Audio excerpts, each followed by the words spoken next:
नमः शिवाय। ओम नमः शिवाय। ओम नमः शिवाय।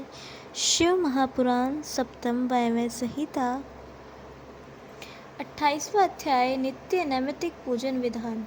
उपमन्यु जी बोले, हे श्री कृष्ण जी, सभी महीनों के कृष्ण और शुक्ल दोनों पक्ष की अष्टमी और चतुर्दशी के दिन उत्तरायण में संक्रांति आने पर ग्रहण के समय यह विशेष पूजन करें।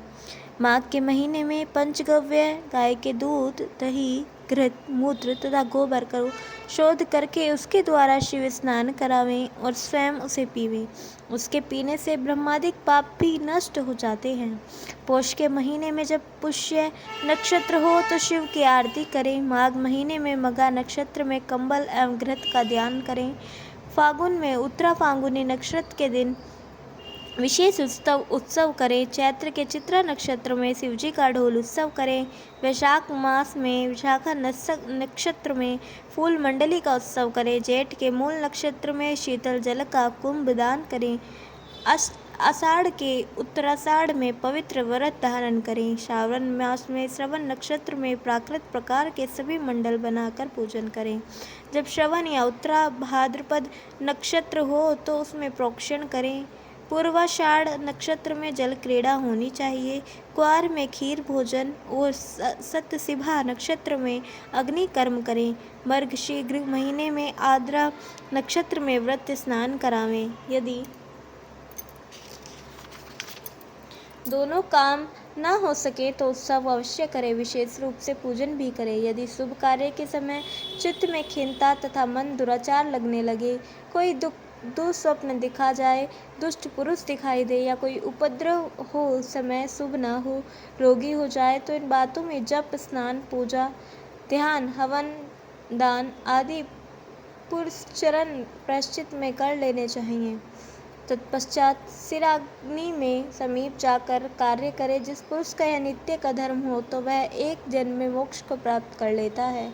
इस प्रकार से शिव महापुराण सप्तम वायव्य संहिता उत्तरार्ध का 28वां अध्याय समाप्त। 29वां अध्याय काम्य कर्म कथन। श्री कृष्ण जी बोले, हे महेशे, अब तुम कृपा करके शिव धर्म के अधिकार पुरुष का कर्तव्य कर्म का निरूपण कीजिए। उपमन्यु जी बोले, हे श्री कृष्ण जी, ऐहिक एवं आमुषिक भेद से कर्म 2 प्रकार के होते हैं।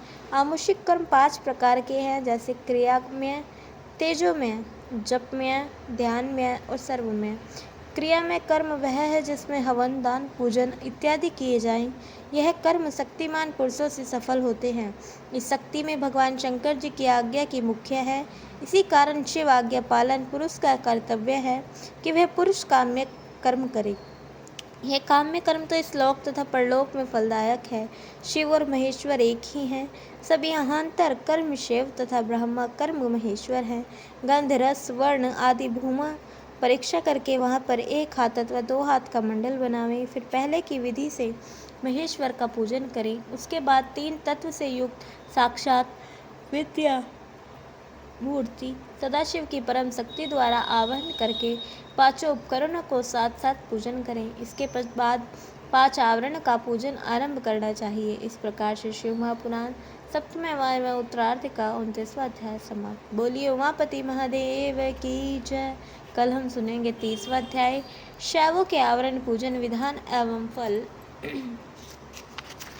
और 31वां अध्याय पर्यावरण पूजन एवं शिव महास्तोत्र कथन। तब तक के लिए जुड़े रहें। हर हर महादेव।